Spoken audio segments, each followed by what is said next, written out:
नमस्कार। आप सुनने जा रहे हैं चंद्रधर शर्मा गुलेरी जी की कहानी उसने कहा था। बड़े बड़े शहरों के इक्के गाड़ी वालों की जबान के कूड़ों से जिनकी पीठ छिल गई है और कान पक गए हैं, उनसे हमारी प्रार्थना है कि अमृतसर के बम्बो काट वालों की बोली का मरहम लगावें। जबकि बड़े शहरों की चौड़ी सड़कों पर घोड़ों की पीठ को चाबुक से धुनते हुए इक्के वाले कभी घोड़े की नानी से अपना निकट यौन संबंध स्थिर करते हैं, कभी उसके गुप्त गुह्य अंगों से डॉक्टर को लजाने वाला परिचय दिखाते हैं, कभी राह चलते पैदलों की आंखों के न होने पर तरस खाते हैं, कभी उनके पैरों की अंगुलियों के पोरों की चीत कर अपने ही को सताया हुआ बताते हैं और संसार भर की ग्लानि और क्षोभ के अवतार बने नाक की सीध चले जाते हैं। तब अमृतसर में उनकी बिरादरी वाले तंग चक्करदार गलियों में हर एक लड्ढी वाले के लिए ठहर कर सब्र का समुद्र उमड़ा कर बचो खालसा जी, हटो भाई जी, ठहरना भाई, आने दो लाला जी, हटो बादशाह कहते हुए सफ़ेद फेटों, खच्चरों और बतकों, गन्ने और खुमचे और भारे वाले के जंगल से राह खेते हैं। क्या मजाल है कि जी और साहब बिना सुने किसी को हटना पड़े। यह बात नहीं कि उनकी जीभ चलती ही नहीं, चलती है पर मीठी छुरी की तरह महीन मार करती हुई। यदि कोई बुढ़िया बार बार चिटौनी देने पर भी लीक से नहीं हटती तो उनकी वचनावली के ये नमूने हैं। हट जा जीणे जोगिए, हट जा कर्मा वालिए, हट जा पुत्ती प्यारिए, बच जा लंबी वालिए। समष्टि में इसका अर्थ है कि तू जीने योग्य है, तू भाग्यों वाली है, पुत्रों को प्यारी है, लंबी उम्र तेरे सामने है, तू क्यों मेरे पहियों के नीचे आना चाहती है? बच जा। ऐसे बाम्बू काट वालों के बीच में होकर एक लड़का और एक लड़की चौक की दुकान पर आ मिले। उसके बालों और इसके ढीले सुतने से जान पड़ता था कि दोनों सिख हैं। वह अपने मामा के केश धोने के लिए दही लेने आया था और यह रसोई के लिए बढ़िया। दुकानदार एक परदेसी से गुथ रहा था जो शेर भर गीले पापड़ों की गड्डी गिने बिना हटता न था। तेरा घर कहाँ है? मंगरे में। और तेरा? माझे में। यहाँ कहाँ रहती है? अतर सिंह की बैठक में, वह मेरे मामा हैं। मैं भी मामा के यहाँ आया हूँ। उनका घर गुरु बाजार में है। इतने में दुकानदार निपटा और इनका सौदा देने लगा। सौदा लेकर दोनों साथ साथ चले। कुछ दूर जाकर लड़के ने मुस्करा कर पूछा, तेरी कुड़माई हो गई? इस पर लड़की कुछ आंखें चढ़ाकर धत कहकर दौड़ गई और लड़का मुंह देखता रह गया। दूसरे तीसरे दिन सब्जी वाले के यहाँ या दूध वाले के यहाँ अकस्मात दोनों मिल जाते। महीना भर यही हाल रहा। 2-3 बार लड़के ने फिर पूछा, तेरी कुड़माई हो गई? और उत्तर में वही धत मिला। एक दिन जब फिर लड़के ने वैसी ही हंसी में चिढ़ाने के लिए पूछा तो लड़की लड़के की संभावना के विरुद्ध बोली, हाँ हो गई। कब? कल। देखते नहीं या रेशम के से कढ़ा हुआ सालू? लड़की भाग गई। लड़के ने घर की सीध ली। रास्ते में एक लड़के को मोरी में ढकेल दिया। एक छाबड़ी वाले की दिन भर की कमाई खोई। एक कुत्ते को पत्थर मारा और गोभी वाले ठेले में दूध उड़ेल दिया। सामने नहाकर आती हुई किसी वैष्णवी से टकराकर अंधे की उपाधि पाई। तब कहीं घर पहुंचा। दूसरा भाग। राम राम। यह भी कोई लड़ाई है? दिन रात खंदकों में बैठे हड्डियां अकड़ गईं। लुधियाना से 10 गुना जाड़ा और मेह और बर्फ ऊपर से पिंडलियों तक कीचड़ में धंसे हुए हैं। जमीन कहीं दिखती नहीं।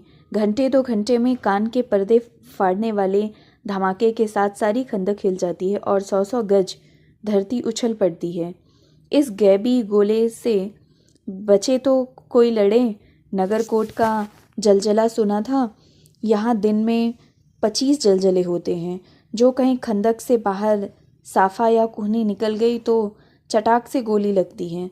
न मालूम बेईमान मिट्टी में लेटे हुए हैं या घास की पत्तियों में छिपे रहते हैं।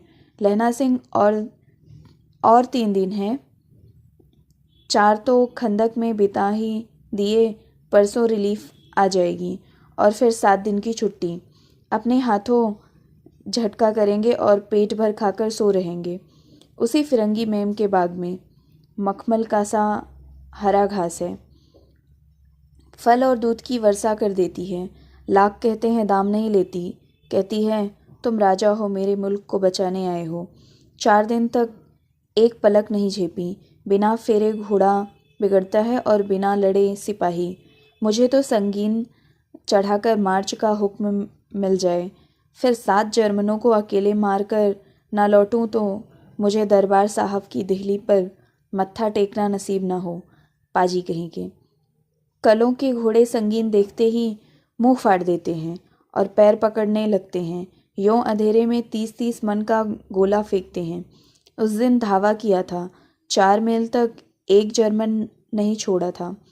पीछे जनरल ने हट जाने का कमान दिया, नहीं तो सीधे बर्लिन पहुंच जाते। क्यों? सूबेदार हजारा सिंह ने मुस्कुरा कर कहा, लड़ाई के मामले जमादार या नायब के चलाए नहीं चलते। बड़े अफसर दूर की सोचते हैं। 300 मील का सामना है। एक तरफ बढ़ गए तो क्या होगा? सूबेदार जी सच है, लहना सिंह बोला, पर क्या करें? हड्डियों हड्डियों में तो जाड़ा धस गया है। सूर्य निकलता नहीं और खाई में दोनों तरफ से चंबे की बवालियों के से सोते झर रहे हैं। एक धावा हो जाए तो गर्मी आ जाए। आदमी उठ सिगड़ी में कोले डाल। वजीरा, तुम 4 जने बाल्टियां लेकर खाई का पानी बाहर फेंको। लहना सिंह, शाम हो गई है, खाई के दरवाजे का पहरा बदल दे। यह कहते हुए सूबेदार सारी खंदक में चक्कर लगाने गए।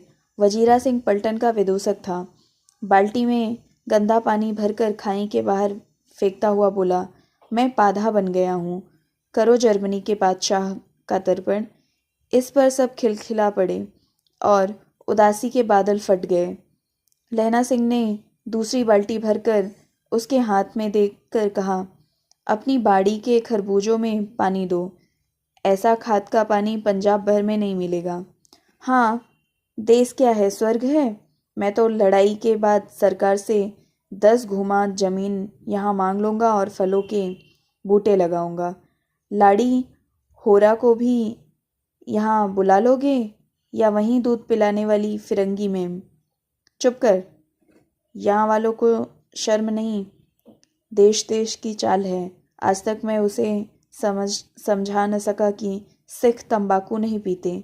वह सिगरेट देने में हट करती है, ओठों में लगाना चाहती है, और मैं पीछे हटता हूँ तो समझती है कि राजा बुरा मान गया, अब मेरे मुल्क के लिए लड़ेगा नहीं। अच्छा, अब बोधा सिंह कैसा है? अच्छा है, जैसे मैं जानता ही ना हूँ। रात भर तुम अपने कंबल उसे ओढ़ाते हो और आप सिगड़ी के सहारे गुजर करते हो।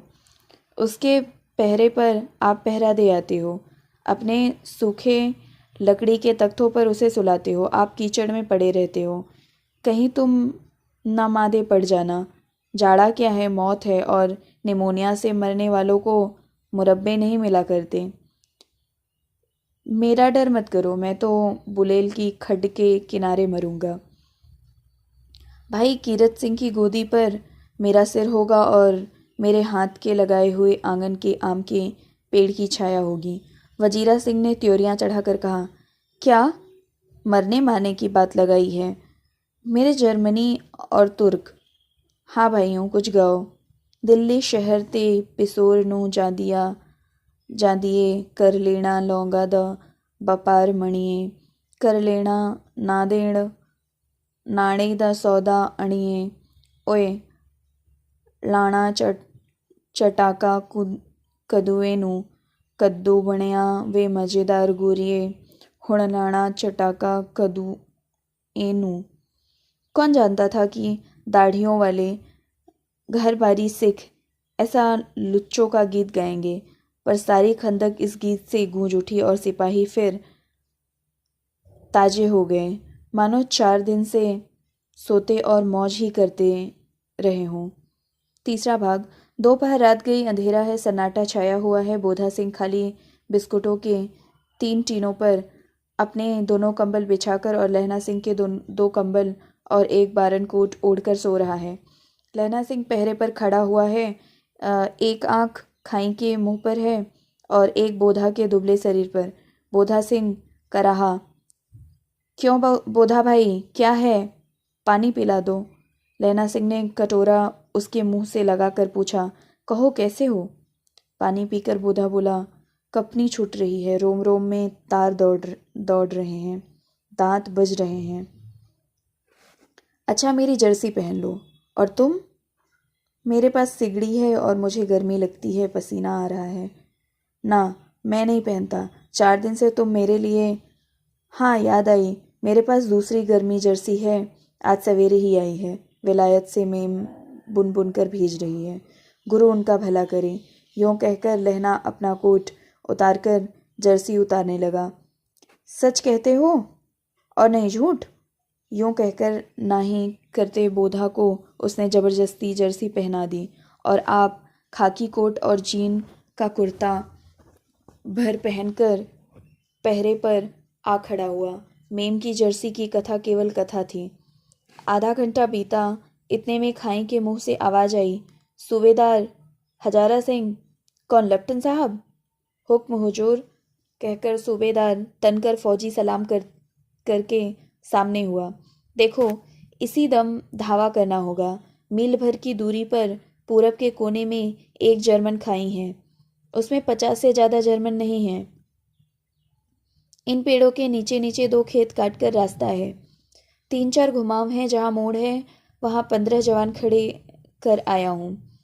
तुम यहाँ 10 आदमी छोड़कर सबको साथ लें, उनसे जा मिलो। खंदक छीनकर वहीं जब तक दूसरा हुक्म ना मिले डटे रहो। हम यहाँ रहेंगे। जो हुक्म। चुपचाप सब तैयार हो गया। बोधा भी कंबल उतार कर चलने लगा। तब लहना सिंह ने उसे रोका। लहना सिंह आगे हुआ तो बोधा के बाप सूबेदार ने उंगली से बोधा की ओर इशारा किया। लहना सिंह समझकर चुप हो गया। पीछे 10 आदमी कौन रहे, इस पर बड़ी हुज्जत हुई। कोई रहना न चाहता था। समझा बुझाकर सूबेदार ने मार्च किया। लप्टन साहब लहना सिंह की सिगड़ी के पास मुंह फेरकर खड़े हो गए और जेब से सिगरेट निकालकर सुलगाने लगे। 10 मिनट बाद उन्होंने लहना की ओर हाथ बढ़ाकर कहा, लो तुम भी पियो।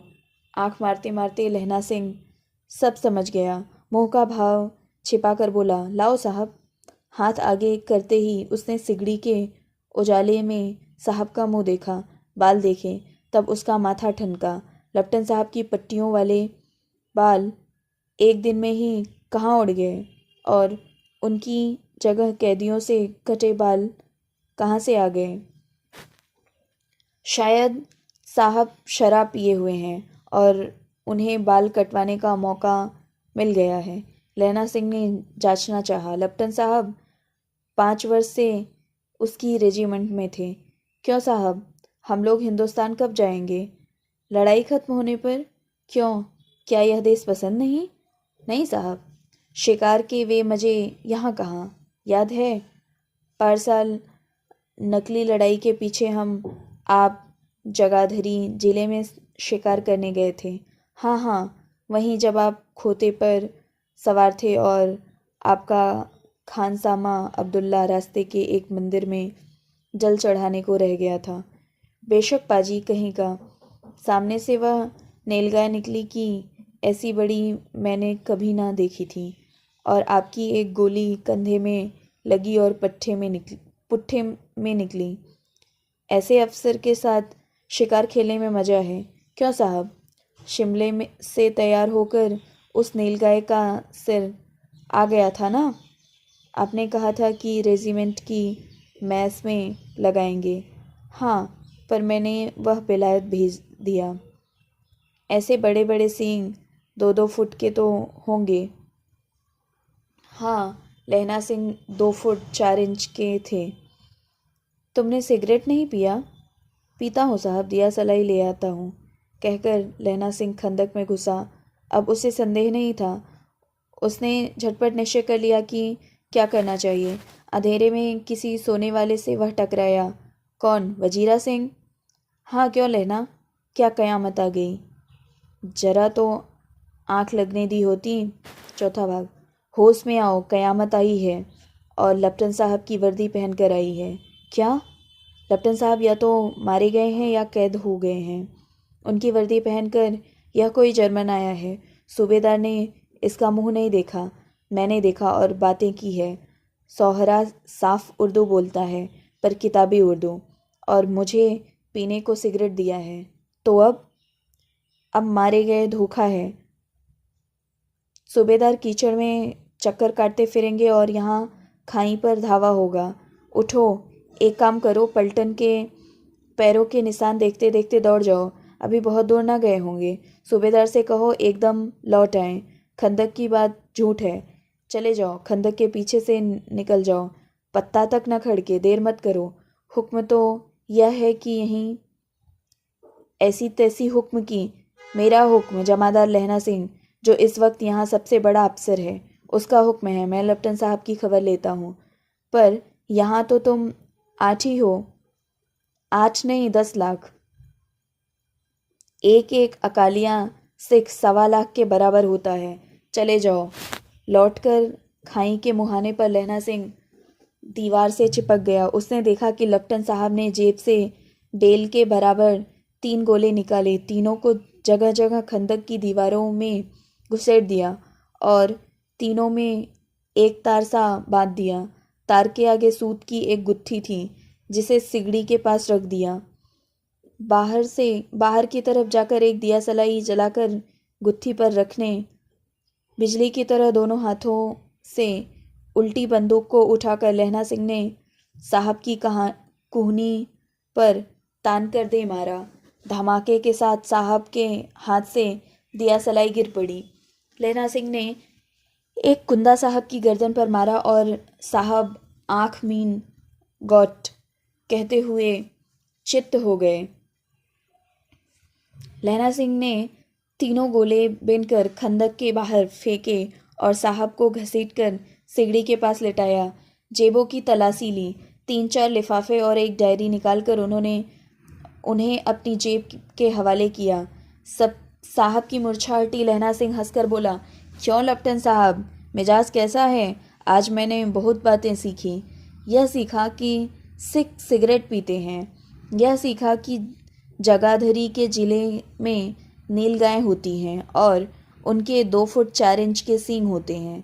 यह सीखा कि मुसलमान खानसामा मूर्तियों पर जल चढ़ाते हैं और लेफ्टिनेंट साहब खोते पर चढ़ते हैं।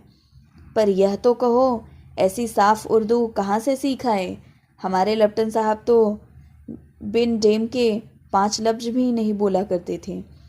लहना ने पतलून के जेबों की तलाशी नहीं ली थी। साहब ने मानो जाड़े से बचने के लिए दोनों हाथ जेब में डाले। लहना सिंह कहता गया, चालाक तो बड़े हो, पर माझे का लहना इतने बरस लेफ्टिनेंट साहब के साथ रहा है।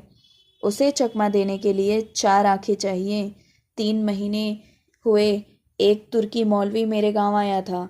औरतों को बच्चे होने के ताबीज बांटता था और बच्चों को दवाई देता था। चौधरी के बड़ के नीचे मंजा बिछाकर हुक्का पीता रहता था और कहता था कि जर्मनी वाले बड़े पंडित हैं। वेद पढ़ पढ़कर उनमें से विमान चलाने की विद्या जान गए हैं। गौ को नहीं मारते। हिंदुस्तान में आ जाएंगे तो गोहत्या बंद कर देंगे। मंडी के बनियों को बहकाता कि डाक खाने से रुपए निकाल लो, सरकार का राज्य जाने वाला है। डाक बाबू पोलूराम भी डर गया था। मैंने मुल्ला जी की दाढ़ी मोड़ दी थी और गांव से बाहर निकालकर कहा था कि जो मेरे गांव में अब पैर रखा तो। साहब की जेब में से पिस्तौल चली और लहना की जांघ में गोली लगी। इधर लहना की हेनरी मार्टिन के 2 फायरों ने साहब की कपाल क्रिया कर दी। धड़ाक धड़ाका सुनकर सब दौड़ आए। बोधा चिल्लाया, क्या है? लहना सिंह ने उसे यह कहकर सुला दिया कि एक हड़का हुआ कुत्ता आया था, मार दिया, और औरों से सब हाल कह दिया। सब बंदूकें लेकर तैयार हो गए। लहना ने साफा फाड़कर घाव के दोनों तरफ पट्टियां कसकर बांधी। घाव मांस में ही था। पट्टियों के कसने से लहू निकलना बंद हो गया। इतने में 70 जर्मन चिल्लाकर खाई में घुस पड़े। सिखों की बंदूकों की बाढ़ ने पहले धावे को रोका, दूसरे को रोका, पर यहाँ थे 8। लहना सिंह तक कर मार रहा था। वह खड़ा था और लेटे हुए थे, और वे 70 अपने मुर्दा भाइयों के शरीर पर चढ़कर जर्मन आगे घुस आते थे। थोड़े से मिनटों में वे अचानक आवाज़ आई, वाहे गुरु जी की फतह, वाहे गुरु जी का खालसा, और धड़ाधड़ बंदूकों के फायर जर्मनों की पीठ पर पड़ने लगे। ऐन मौके पर जर्मन 2 चक्की के पाटों के बीच में आ गए। पीछे से सूबेदार हजारा सिंह के जवान आग बरसाते थे और सामने लहना सिंह के साथियों के संगीन चल रहे थे। पास आने पर पीछे वालों ने भी संगीन फिरौना शुरू कर दिया। एक किलकारी और अकाल सिक्खा दी फौज आई। वाहे गुरु जी की फतह, वाहे गुरु जी का खालसा, सत श्री अकाल पुरुख, और लड़ाई खत्म हो गई। 63 जर्मन या तो खेत रहे थे या कराह रहे थे। सिखों में 15 के प्राण गए। सूबेदार के दाहिने कंधे में से गोली आर पार निकल गई। लहना सिंह की पसली में एक गोली लगी।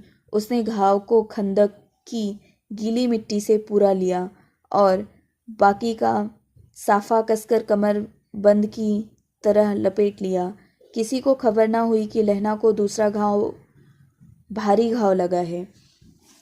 लड़ाई के समय चाँद निकल आया था, ऐसा चाँद जिसके प्रकाश से संस्कृत कवियों का दिया हुआ छई नामक सार्थक होता है, और हवा ऐसी चल रही थी जैसे बाणभट्ट की भाषा में दंत वेणोपदेशाचार्य कहलाती है।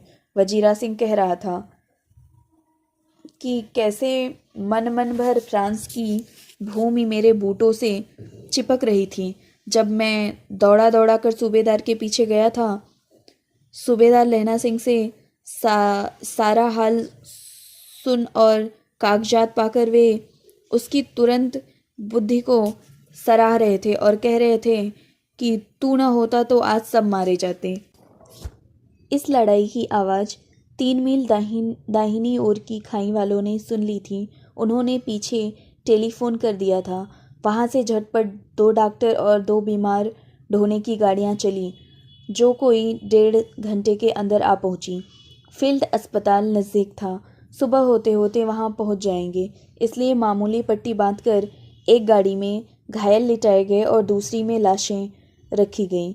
सूबेदार ने लहना सिंह की जांघ में पट्टी बंधवानी चाहिए, पर उसने यह कहकर टाल दिया कि थोड़ा घाव है, सवेरे देखा जाएगा। बोधा सिंह ज्वर में बर्रा रहा था। वह गाड़ी में लिटाया गया। लहना को छोड़कर सूबेदार जाते नहीं थे। यह देख लहना ने कहा, तुम्हें बोधा की कसम है और सूबेदारनी की सौगंध है, जो इस गाड़ी में ना चले जाओ। और तुम मेरे लिए वहाँ पहुंचकर गाड़ी भेज देना, और जर्मन मुर्दों के लिए भी तो गाड़ियाँ आती होंगी। मेरा हाल बुरा नहीं है, देखते नहीं मैं खड़ा हूँ, वजीरा सिंह मेरे पास ही है। अच्छा, पर पौधा गाड़ी पर लेट गया। भला आप भी चढ़ जाओ। सुनिए तो, सूबेदारनी होरा को चिट्ठी लिखो तो मेरा मत्था टेकना लिख देना, और जब घर जाओ तो कह देना कि मुझसे जो उसने कहा था वह मैंने कर दिया। गाड़ियाँ चल पड़ी। सूबेदार ने चढ़ते चढ़ते लहना का हाथ पकड़कर कहा, तैने मेरे और बोधा के प्राण बचाए हैं, लिखना कैसा, साथ ही घर चलेंगे। अपनी सूबेदारनी को तू ही कह देना। उसने क्या कहा था? अब आप गाड़ी पर चढ़ जाओ। मैंने जो कहा वह लिख देना और कह भी देना। गाड़ी के जाते लहना लेट गया। वजीरा पानी पिला दे और मेरा कमरबंद खोल दे, तर हो रहा है। 5वां भाग। मृत्यु के कुछ समय पहले स्मृति बहुत साफ हो जाती है। जन्म भर की घटनाएं एक एक करके सामने आती हैं। सारे दृश्यों के रंग साफ होते हैं। समय की धुंध बिल्कुल उन पर से हट जाती है। लहना 12 वर्ष का है। अमृतसर में मामा के यहाँ आया हुआ है। दही वाले के यहाँ, सब्जी वाले के यहाँ, हर कहीं उसे एक 8 वर्ष की लड़की मिल जाती है। जब वह पूछता है तेरी कुड़माई हो गई, वह धत कहकर भाग जाती है। एक दिन उसने वैसे ही पूछा तो उसने कहा, हाँ कल हो गई। देखते नहीं, यह रेशम के फूलों वाला सालू। सुनते ही लहना सिंह को दुख हुआ, क्रोध हुआ। क्यों हुआ? वजीरा सिंह, पानी पिला दे। 25 वर्ष बीत गए। अब लहना सिंह नंबर 77 राइफल में जमादार हो गया है। उस 8 वर्ष की कन्या का ध्यान ही न रहा। ना मालूम वह कभी मिली थी या नहीं। 7 दिन की छुट्टी लेकर जमीन के मुकदमे की पैरवी करने वह अपने घर गया। वहाँ रेजिमेंट के अफसर की चिट्ठी मिली कि फौज लाम पर जाती है, फौरन चले आओ। साथ ही सूबेदार हजारा सिंह को चिट्ठी मिली कि मैं और बोधा सिंह भी लाम पर जाते हैं। लौटते हुए हमारे घर होते जाना, साथ ही चलेंगे। सूबेदार का गांव रास्ते में पड़ता था और सूबेदार उसे बहुत चाहता था। लहना सिंह सूबेदार के यहाँ पहुँचा। जब चलने लगे तब सूबेदार बेढ़े में से निकल कर आया। बोला, लहना, सूबेदारनी तुमको जानती है, बुलाती है, जा मिल आ। लहना सिंह भीतर पहुंचा। सूबेदारनी मुझे जानती है? कब से? रेजिमेंट के क्वार्टरों में तो कभी सूबेदार के घर के लोग नहीं रहे नहीं। दरवाजे पर जाकर मत्था टेकना कहा। असीस सुनी। लहना सिंह चुप। मुझे पहचाना नहीं? तेरी कुड़माई हो गई, धत कल हो गई। देखते नहीं, रेशमी बूटों वाला सालू अमृतसर में। पाँव की टकराहट से मूर्छा खुली, करवट बदली, पसली का घाव बह निकला। वजीरा, पानी पिला, उसने कहा था। स्वप्न चल रहा है, सूबेदारनी कह रही है। मैंने तेरे को आते ही पहचान लिया। एक काम कहती हूँ, मेरे तो भाग फूट गए। सरकार ने बहादुरी का खिताब दिया है, रायलपुर में ज़मीन दी है। आज नमक हलाली का मौका आया है, पर सरकार ने हम तीमियों की एक घंघरियाँ पलटन क्यों न बना दी, जो मैं भी सूबेदार जी के साथ चली जाती। एक बेटा है फौज में भर्ती हुए, उसे 1 ही बरस हुआ। उसके पीछे 4 और हुए, पर एक भी नहीं जिया। सूबेदारनी रोने लगी। अब दोनों जाते हैं, मेरे भाग। तुम्हें याद है, एक दिन तांगे वाले का घोड़ा दही वाले की दुकान के पास बिगड़ गया था। तुमने उस दिन मेरे प्राण बचाए थे। आप घोड़े के लातों में चल गए थे और मुझे उठाकर दुकान के तख्ते पर खड़ा कर दिया था। ऐसे ही इन दोनों को बचाना, यह मेरी भिक्षा है। तुम्हारे आगे आंचल पसारती हूँ। रोती रोती सूबेदारनी ओबरी में चली गई। लहना भी आंसू पोंछता हुआ बाहर आया। वजीरा सिंह, पानी पिला दे, उसने कहा था। लहना सिंह का सिर अपनी गोद में लिटाए वजीरा बैठा है। जब मांगता है तब पानी पिला देता है। आधे घंटे तक लहना चुप रहा, फिर बोला, कौन? कीरत सिंह? वजीरा ने कुछ समझकर कहा, हाँ। भैया, मुझे और ऊंचा कर ले, अपने पट्टे पर मेरा सिर रख ले। वजीरा ने वैसे ही किया। हाँ, अब ठीक है, पानी पिला दे। बस अब के हाड़ में यह आम खूब फलेगा। चचा भतीजा दोनों यहीं बैठकर आम खाना। जितना बड़ा तेरा भतीजा है, उतना ही यह आम। जिस महीने उसका जन्म हुआ था, उसी महीने में मैंने इसे लगाया था। वजीरा सिंह के आंसू टप टप टपक रहे थे। कुछ दिन पीछे लोगों ने अखबारों में पढ़ा, फ्रांस और बेल्जियम 68वीं सूची, मैदान में घाव से मरा नंबर 77 सिख राइफल जमादार लहना।